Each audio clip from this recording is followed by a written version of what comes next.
जय जनेन्द्र भाई और बहनों, चलिए सुनते हैं एक सेठ जी की कहानी। हर घर में नेचुरली लगता था। क्यों? सभी लोग शुद्ध कुएं के पानी भरते थे और शुद्ध सात्विक आहार करते थे। तो महाराज के लिए अलग से चौका की व्यवस्था नहीं होती थी। बोर्ड पर लिखा नहीं जाता था कल के चौके की क्या व्यवस्था है। हम लोग यहाँ निकलते हैं तो वहाँ लिखा रहता है 8 चौके, 10 चौके, 5 चौके। उस समय कोई बोर्ड नहीं चलता था। महाराज ने उस उद्यान से देख लिया, हाँ, नगर के घरों के खप्पर के ऊपर से धुआं निकलना बंद हो गया, मतलब आहार की बेला हो गई। महाराज ने कर लिए। और ये भी नहीं था कि लोग वहां हम जिस तरीके से खड़े रहते ना उस तरह से चौक पूरे रोड पर खड़े रहेंगे। महाराज वहां से आ रहे, पता चला कि माँ पानी भर के आ रही है या कोई मंदिर से निकल के आ रहा है, उसके हाथ में तरफ देखा महाराज आ रहा है, घर के बाहर खड़ी हुई, हे स्वामी नमोस्तु। कथनचित ये भी संभव था कि वो शुद्धि के वस्त्र में ना भी हो तो भी परगाहन के लिए आवश्यक नहीं था। निवेदन किया, घर के लोग थे वहां, उनको पाद प्रक्षालन किया, अंदर लिया और वस्त्र बदल के वहां चले गए। एक सेठ और सेठानी थे, 7 मंजिला उनका मकान था। महाराज उस नगर में प्रवेश किए, जब देखा कि यहां धुआं उड़ना बंद हो गया है, मतलब समय हो गया। सेठ जी मंदिर से आ रहे थे लौटकर पूजन करके, पूजन करते आए, देखा महाराज आ रहे हैं, बस वही द्रव्य थी, हे स्वामी नमोस्तु। जरूरी नहीं है कि द्रव्य हाथ में हो, कुछ भी नहीं हो तो खाली हाथ भी चलेगा, अथवा जो भी हो वो भी चलेगा। ये नहीं कि हमें बादाम ही हो कि नारियल ही हो। परगाहन किया, महाराज को अंदर ले गए। बाजू में एक पड़ोसी बड़े सज्जन थे, धार्मिक थे और उन सेठ जी के मित्र भी थे। उन्होंने देखा कि महाराज का परगाहन हुआ है, शुद्ध वस्त्र पहने और बाजू में पैदल चले गए। गाड़ी से नहीं आए, ध्यान रखना। आप लोग गाड़ी से आते हैं, अगर गाड़ी से आप आहार देने गए हैं आपकी शुद्धि नहीं है, ये आप निश्चित कर लीजिए। क्यों? आचार्य जी ने कहा यदि कोई परगाहन करके दौड़ के ले जा रहा है तो भी वो अशुद्ध हो गया। क्यों? क्योंकि वो दौड़ेगा तो नीचे चीटी ईटी कैसे देखेगा, क्योंकि वो शुद्धि में है। तो दौड़ के भी यदि वो जा रहा है तो उसको बाद में समझा दो, बेटा शुद्धि के वस्त्रों में दौड़ नहीं लगाते। अब आप गाड़ी से जाएंगे तो गाड़ी तो दौड़ेगी, गाड़ी का 16 नहीं कहलाता, आप ध्यान रख लो। यदि आप जाएंगे और चौके में मन शुद्धि, वचन शुद्धि, काय शुद्धि, तो काय की शुद्धि? कोई शुद्धि नहीं। तो आपका कर्तव्य है कि आप वहां वस्त्र शुद्धि के लेकर जाएं। यदि दूर है तो वहां जाएं, वहां पर आप वस्त्र बदल लें और फिर दें, फिर भले वापस आ जाएं, लेकिन जाना तो आपको साथ में चाहिए। अगर आप वहां जाके गाड़ी से जाके झूठ बोलते हैं अथवा कह देते मन की शुद्धि, वचन की शुद्धि, काय की शुद्धि, तो वो मन की वचन की तो हो सकती है लेकिन काय की नहीं होगी। और ये महाराजों के अंतराय में कारण भी बनता है, क्योंकि वो अशुद्धि है। आप जानो, आपकी व्यवस्था, हमारा काम कहना, क्योंकि आप वहां शुद्धि बोलेंगे हम मान लेंगे, क्योंकि हम देखें थोड़ी गाड़ी से आया कि पैदल आया, या आपकी समस्या है। ठीक है? तो वो मुनिराज जैसे ही प्रवेश किए अंदर, तो बाजू में जो पड़ोसी थे, वो पड़ोसी उनके मित्र थे, पेट सेठ जी के, हम उम्र थे, धार्मिक थे, सज्जन थे।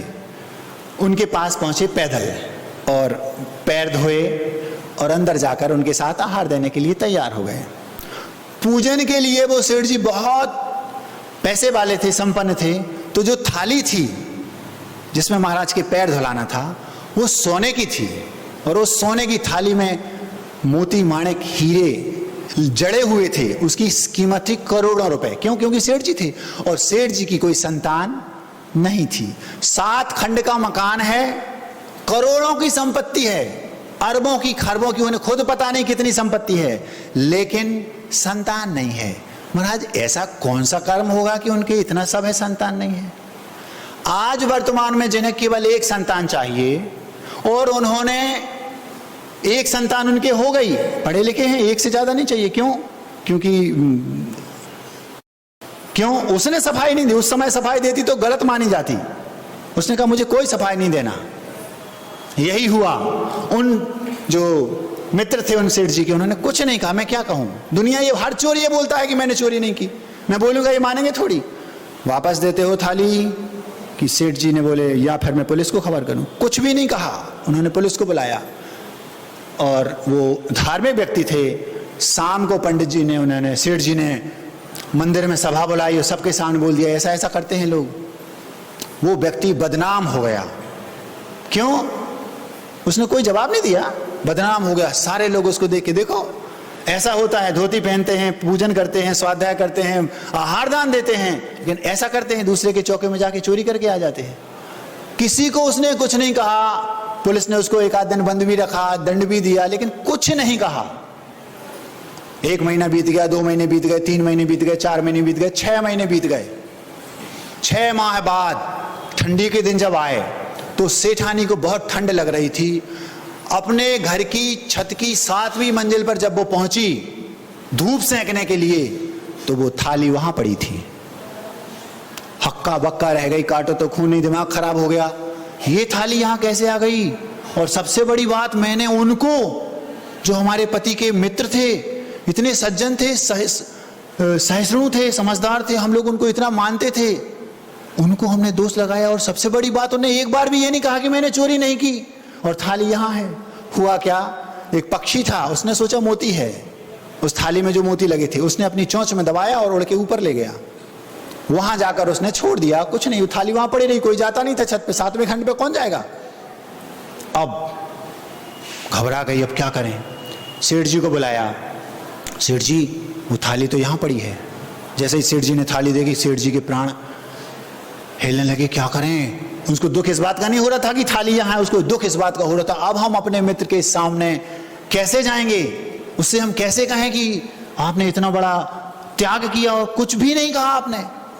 हिम्मत बांध के उनने सोचा चलो दोनों चलते हैं। जब दोनों उनके पास गए तो जैसे कुछ हुआ ही ना हो। आप बोलते इसको मखमली मार, मखमली मार समझते हो, चांटे की मार से भी कई गुना ज्यादा होती है, दिखाई नहीं देती लेकिन ऐसी पड़ती है, सामने वाला पानी पानी हो जाता है। बस वो दोनों पहुंचे और जाकर के उसके घर के बाहर खटखटाया, दरवाजा खुला, वो मित्र था। अरे आप लोग 6 महीने बाद आइए, जैसे कुछ हुआ ही ना हो। और जाकर अपने घर में उसको बैठाया, हम पानी लाते हैं। सुनो तो भैया, हम पानी लाते हैं, पहले पानी पी लो। हुआ क्या, वो क्या बोले, तुम मनुष्य हो कि देवता। इतना हमने आपको बदनाम किया, पूरी दुनिया आपको चोर समझती है, लेकिन आपने आज तक कभी किसी से ये नहीं कहा कि मैंने चोरी नहीं की। 6 महीने में किसी को भी आपने सफाई नहीं दी। हम आपको 50 बार मिले, आप एक बार तो आकर कह देते कि हमने कुछ नहीं कहा। बोले हर चोर यही बोलता है, हर चोर यही बोलता है मैंने चोरी नहीं की, तो मानते क्या। और जब कोई था ही नहीं वहां तो आप तो हमें चोर मानते ही। तो मैंने सोचा समय दे दो, सफाई मत दो, समय अपने आप सफाई दे देगा। हमें पता था एक दिन सच्चाई आपके सामने आएगी, आ गई। और नहीं आती सच्चाई तो नहीं आती, तो भी कोई बात नहीं। अगर आपने गलती की है और सजा मिल रही है तो उसे आप अपना प्रायश्चित मान लो, और यदि आपने गलती नहीं की है और सजा मिल रही है तो आपकी तपस्या हो गई। कर्म दोनों में करना है, दुकान दोनों में चल रही। बात समझ में आ रही। हमने गलती की है, हमें सजा मिल गई, ये हमारा प्रायश्चित हो गया। और हमने गलती नहीं की फिर भी सजा मिल रही, तो गलती तो की है, आज की नहीं पहले की है। पूर्व में हमने कुछ ऐसा किया होगा, उसका फल मिल रहा है। अगर हम समता रखेंगे तो वो कर्म कट गया, नहीं बंधेगा। और समता नहीं रखेंगे, विरोध करेंगे, फिर कर्म बंधेगा, फिर फल देगा। इसलिए समता रखो, कुछ भी मत कहो, कर्म अपने आप कट जाएगा। और कर्म तो कटेगा, फल ये दे के जाएगा कि जब सच्चाई सामने दुनिया के आएगी तो मैं वजनदार बन जाऊंगा। दुनिया की नजरों में मेरी वजनदारी अलग हो जाएगी। अब मैं पूछता हूं, जैसे उस व्यक्ति के पास वो पहुंचे, उन्होंने कहा कि वो थाली घर के 7वीं मंजिल पर मिली, हो सकता कोई पक्षी ले गया हो, पर हम इतना जानना चाहते हैं, एक बार तो कह देते कि हमने चोरी नहीं की। बोले मैं कह देता तो आप मानते नहीं, और मान भी जाते तो विश्वास नहीं होता आपको, क्योंकि थाली होनी तो चाहिए कहीं ना कहीं, कोई रास्ता ही नहीं था तीसरा। आज अगर उस व्यक्ति को आप चुनाव में खड़ा कर दें तो क्या उसको वोट मांगने की जरूरत पड़ेगी।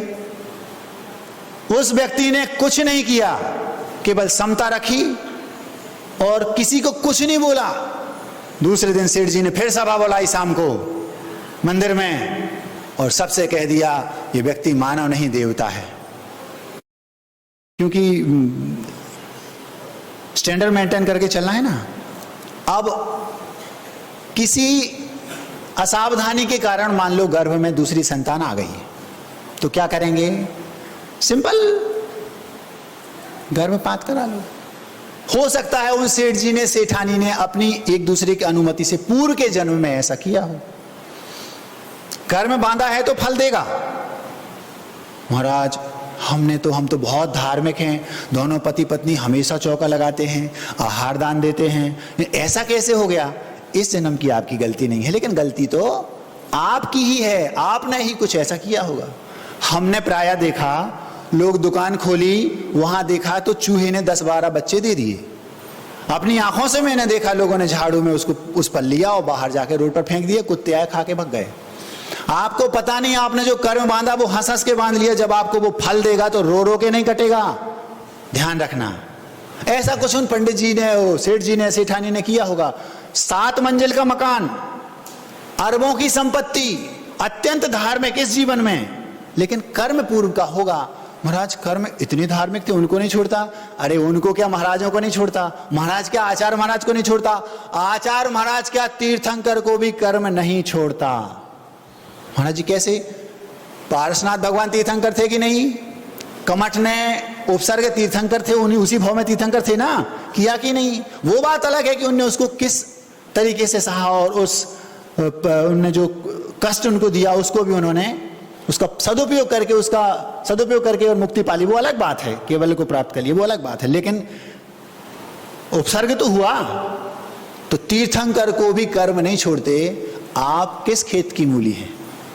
हमने कर्म बांधा होगा, उदय में आ गया।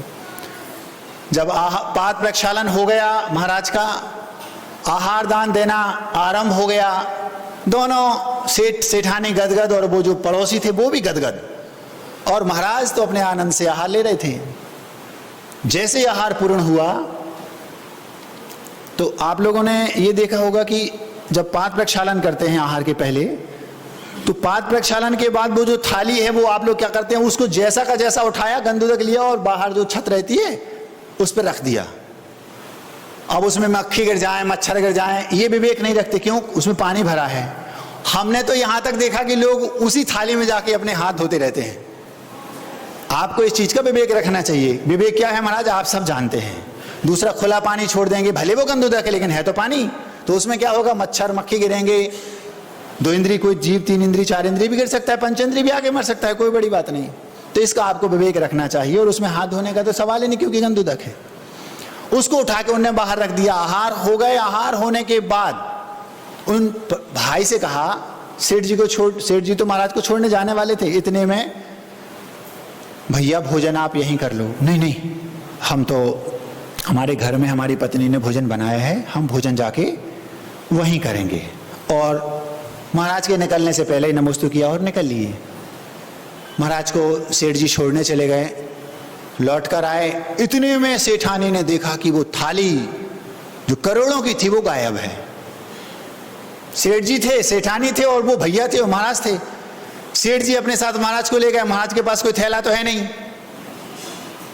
ले जाते महाराज अगर मान लो तो हाथ में दिखती, पक्की बात है सेठ जी तो लेने जाएंगे, उन्हीं का घर है। और सेठानी स्वयं वहीं बैठी, चौथा कोई व्यक्ति घर में है ही नहीं। तो थाली तो पक्की बात है कि जो मित्र थे वो ले गए। अब वो करोड़ों की है। सेठ जी लौट के आए, पत्नी ने सारी बात कही, सेठ जी को पूरा भरोसा हो गया, हाँ बिल्कुल सेठ जी वो ले गए, जो मित्र थे। पूरी बुद्धि लगाई, कोई उपाय नहीं है, पक्का है वो ही ले गए होंगे। तुरंत उनके पास उनको बुलाया, उनके पास गए, बाजू में ही था। हम आपको ऐसा समझते थे और आपने ऐसा किया।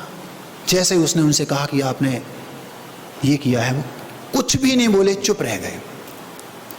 आचार्य श्री जी ने हम लोगों से कहा, प्रवचनों में कई बार कहा, यदि आप सत्य हैं फिर भी आपका अपवाद हो रहा है, तब भी आप सफाई मत दो।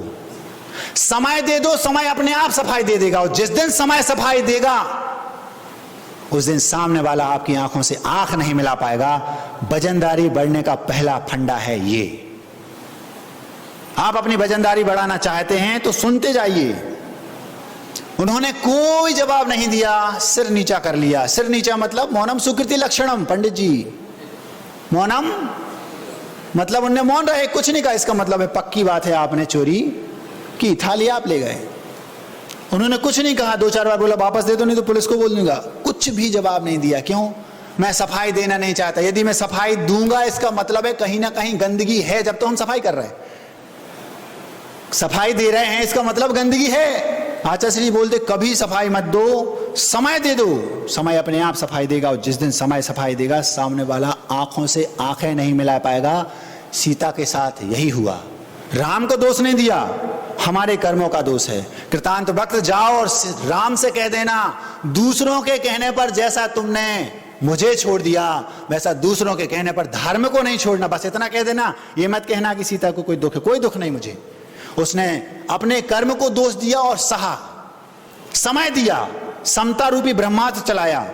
कुछ समय बाद जब समय ने पलटी खाई, जब समय ने सफाई दी तो अग्नि पानी बन गई और राम सामने खड़े थे। सीता यूं खड़ी, आंख ऊपर किए और राम सिर नीचा किए। राम जैसे महापुरुष को भी जब सफाई समय ने दी तो सीता की आंखों से आंख नहीं मिला पा रहे थे राम।